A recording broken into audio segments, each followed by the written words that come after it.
Welcome to Islamic एहसास YouTube channel. आप लोगों का इस्लामिक एहसास यूट्यूब चैनल पर खुश आमदीद। बेसिकली हम लोग जो बिहार में है, बिहार में हम लोग बेसिकली लॉ फाउंडेशन चलाते हैं और इस फाउंडेशन को स्थापना करने के पीछे ये उद्देश्य था कि बिहार में ऐसा कोई भी ऑर्गेनाइजेशन या सिविल सोसाइटी नहीं थी जो जो जो जेल में लोग बंद हैं, जो निर्दोष लोग बंद हैं, गरीब लोग बंद हैं, उनकी आवाज़ एक इंटेलेक्चुअल तरीक़ा से, एक राइटिंग के माध्यम से, एक एडवोकेसी स्टेट के साथ कर सके। तो ये मेरे पास आइडिया आया था 2016 में। मैं जब Tata institute of social sciences Mumbai में पढ़ रहा था, तो वहीं से मुझे फेलोशिप दिया गया इस वर्क को करने के लिए। तो जब मैं बिहार में आया तो बेउर सेंट्रल प्रिजन पटना में है, आप लोग नाम सुने होंगे बेउर जेल का।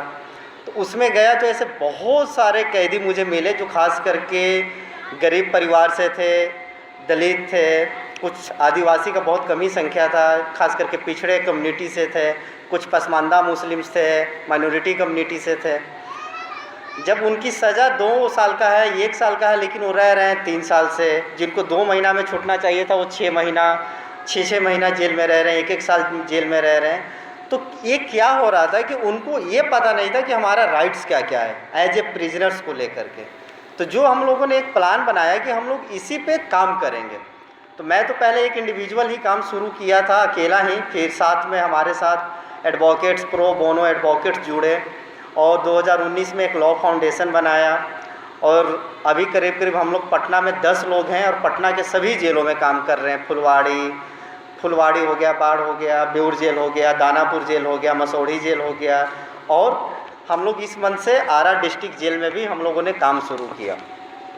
तो मैं बेसिकली अपना जो पूरा बात है इसी पे ध्यान में रखना चाहता हूँ, करना चाहता हूँ आप लोगों से कि अगर कोई लोग पुलिस स्टेशन में जाता है या जेल में जाता है तो उनका क्या क्या अधिकार है, ये जानना बहुत ही ज़रूरी है। और ये उतना ही जानना ज़रूरी है जितना कि हम लोग राइट टू एजुकेशन और अदर टॉपिक के बारे में जानना चाहते हैं। खास करके लोग इस चीज़ से इसलिए भागते हैं कि वो समझते हैं कि अब जेल जाएंगे तो देखा जाएगा ना, पुलिस स्टेशन जाएंगे तो देखा जाएगा ना। लेकिन नहीं, इसको जानना सभी का हक है कि अगर आप पुलिस स्टेशन में जाते हैं तो उसके लिए एक भारत में गाइडलाइन है, डिक्के बासु गाइडलाइन। पुलिस आपको जब अरेस्ट करती है तो आपको पेरेंट्स के बताएं, आपके नियरेस्ट फ्रेंड को बताएं, रिलेटिव को बताएं, कोई टॉर्चर पुलिस ना करे। सारे 11 प्रकार का गाइडलाइन है, डिक्के बासु गाइडलाइन जिसको कहा जाता है। डिक्के बासु गाइडलाइन एक बहुत बड़ा आम लोगों के लिए एक हथियार है और पुलिस जो है इस गाइडलाइन से बहुत डरती है। अगर आप अचानक पुलिस के सामने ये बात कर दें कि इसका सबसे बेहतरीन एग्जाम्पल मैं एक दे रहा हूँ कि अभी बिहार में जो सबसे ज़्यादा अत्याचार हो रहा है वो खास करके मुसर कम्युनिटी के ऊपर, माइनॉरिटी कम्युनिटी के ऊपर, जो पिछड़े लोग हैं उनके ऊपर। दारू के केसेज में ऐसे लोगों को भी जेल में रखा गया है जो ज़िंदगी में कभी दारू पिया भी नहीं है। ठीक है, बहुत सारे मतलब ऐसे बेउर जेल में एग्जाम्पल है, बहुत सारे मतलब मौलवी लोगों को भी अरेस्ट कर लिया गया फुलवाड़ी से दारू के केसेज में, जो लोग कभी दारू पीते नहीं हैं। उनको दिखा दिया गया 200 लीटर 500 लीटर दारू इन्होंने रखा था और ये सप्लाई कर रहे थे। तो इस प्रकार के एक पुलिस नैरेटिव बना रही है और बन रहा है। और इस कानून के लाने के पीछे सबसे ज़्यादा मुझे मकसद लग रहा है कि इस सोसाइटी को ज़्यादातर क्रिमिनलाइज कर रही है, जबकि कानून का मतलब होता है सोसाइटी में रिफॉर्म लाना। क्योंकि कानून जो होता है वो सोसाइटी से निकल कर बनता है, हम लोगों के लिए, आपके लिए, हम सबके कल्याणकारी के लिए। लेकिन ये जो कानून आया सबसे ज़्यादा हमारे समाज में जो गरीब लोग हैं, अपवंचित तबके से लोग हैं, उनको सबसे ज़्यादा क्रिमिनलाइज कर रही है, सबसे ज़्यादा जेल में डाल रही है। तो जानकारी रहना ये बहुत बड़ा आप लोगों के लिए एम्पावर है। खास करके जो भी गाइडलाइन कानून में लिखा हुआ है, इसका सबसे बेस्ट एक एग्जांपल हम आपको बताना चाहते हैं कि पटना में एक जगह है जलालपुर कम्युनिटी। वहाँ मुसहर लोग करीब 200-300 घर रहते हैं। और मुसहर कम्युनिटी में आपको पता है कि लोग पढ़े लिखे बहुत ही कम मिलते हैं। और ख़ास करके उस कम्युनिटी में ऐसा हम नहीं कह सकते हैं कि सभी लोग दारू बनाते हैं, एक आध 2 लोग होते हैं असामाजिक तत्व जो दारू बनाते हैं। उसके कारण पूरा हम लोग एक लेबलिंग कर दिए हैं मुसहर कम्युनिटी को कि ये लोग दारू बनाते हैं। तो उस कम्युनिटी में क्या हो रहा था कि अब पुलिस क्या कर रही है कि मूसर कम्युनिटी में जा रही है, रात में 50 यूथ को, नौजवान लोगों को उठा रही है दारू के केस में, और खाना पूर्ति करके एवरी डे बेउर जेल में कम से कम 150 लोग आते हैं, ईच एंड एवरी डे 150 लोग आते हैं। और बेउर जेल में रहने की कैपेसिटी 2300 है, लेकिन अभी वहाँ कैदियों की संख्या 6500 हो चुका है। आप समझ सकते हैं कि कितना ज़्यादा ओवर क्राउडेड प्रिजन हो गया है। और ये भी केस आया है कि पुलिस घर में घुसती है और जो जेवर्स होते हैं छोटा मोटा वो सब लेकर चली जाती है, पैसा वगैरह। वो लड़की सिर्फ 10th पढ़ी हुई थी और कोई NGO उसको पढ़ाया था, रेनबो फाउंडेशन ऑफ इंडिया, और उसको ये पता था कि अगर कोई घर में महिला है तो महिला पुलिस का होना बहुत ही ज़रूरी है। जब पुलिस वाले आए, वो लड़की एकदम लीडर होकर पुलिस से बात बोली कि आप मेरे घर के अंदर नहीं घुस सकते हैं, आपके पास कोई भी फीमेल स्टाफ नहीं है, कोई कांस्टेबल नहीं है, अगर आप हमारे घर में घुसते हैं तो हम कल जाके SP ऑफिस में कंप्लेन कर देंगे।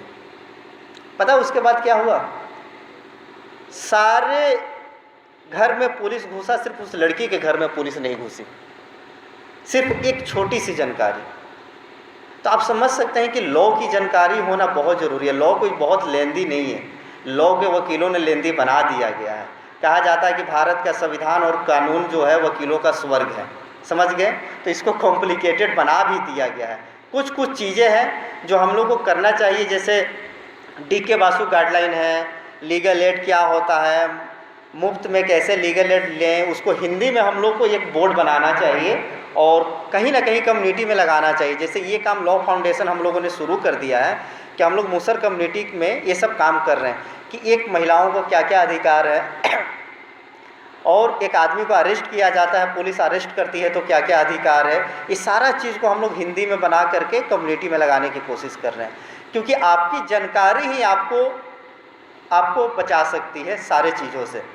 तो ये चीज़ें तो देखते हैं कि हमेशा पुलिस और ख़ास करके जेल कोई डरने की जगह नहीं है। जैसे जेल में आप लोग जाएं तो कतई ना डरें, ठीक है? एक लेबलिंग बना दिया जाता है सोसाइटी में कि हाँ ये जेल में गया हो तो बहुत बड़ा क्राइम किया होगा, लेकिन भारत के पर्सपेक्टिव में ये सब सोचना नहीं है। आज मैं यहाँ भाषण दे रहा हूँ, कल मैं भी हो सकता है 2 साल बाद मैं भी जेल में चला जाऊँ, तो ये कोई बहुत बड़ा चिंता का विषय नहीं है। तो इससे डरने की ज़रूरत नहीं है, तमाम आपके पास राइट्स है, कानून है। तो एक सबसे बड़ा जो कैदियों के पास जो सबसे बड़ा जो कानून है वो है स्पीडी ट्रायल का। बहुत सारे केसेस में भारत में क्या है कि ट्रायल होता ही नहीं है। अभी इस देश का आज़ादी का अमृत महोत्सव हम लोग मना रहे हैं, लेकिन इस देश का न्यायिक व्यवस्था जो है अभी तक ट्रायल फेज में नहीं पहुंचा। अभी सिर्फ बेल हम लोग खेल रहे हैं, अभी हम लोग ट्रायल शुरू नहीं किया है, और हम लोग ट्रायल भी शुरू कर दिए हैं। और हम लोग उन 500 केसेज में ये कह सकते हैं गारंटी के साथ कि 450 लोग निर्दोष होंगे, 450 लोग निर्दोष किया है। और ये जो वर्क है अभी हम लोग भागलपुर जेल के साथ भी शुरू करने वाले हैं। खास करके जेल के अंदर जो काम है ये हम लोग भागलपुर जेल के साथ भी शुरू करने वाले हैं। और एक और जो अधिकार है, सबसे मेन अधिकार जो है, जेल के अंदर कोई बंद है तो उसको अपने परिवार से मिलने का अधिकार सबसे मेन अधिकार होता है। अगर कोई जेल में बंद है तो मुलाकाती जिसको कहा जाता है यहाँ पे, मुलाकाती मीन्स कि वो अपने परिवार से मिल सकता है। तो ये भी एक अधिकार है जो दिल्ली हाई कोर्ट ने दिया है, सुप्रीम कोर्ट ने दिया है। ये सारे अधिकारों को जानना हम लोगों के लिए बहुत ज़रूरी है, और हर प्रकार का इन्फॉर्मेशन लॉ से संबंधित लेना बहुत ही ज़रूरी है। तो अभी हम लोग कंटिन्यू आरा जेल के साथ काम कर रहे हैं। उम्मीद करेंगे कि भागलपुर सेंट्रल जेल के साथ भी काम बहुत जल्द हम लोग शुरू करने वाले हैं, क्योंकि यहाँ से भी जेल सुपरिटेंडेंट का कॉल कंटिन्यू आता है कि आप लोग यहाँ काम शुरू कीजिए। तो अभी हम लोग एक बिहार में हर डिस्ट्रिक्ट में वकीलों का ग्रुप बना रहे हैं, जो यंग लोग हो, बाहर से पढ़ कर आए हों या फिर यहीं के पढ़े लिखे हों, कुछ करना चाहते हों।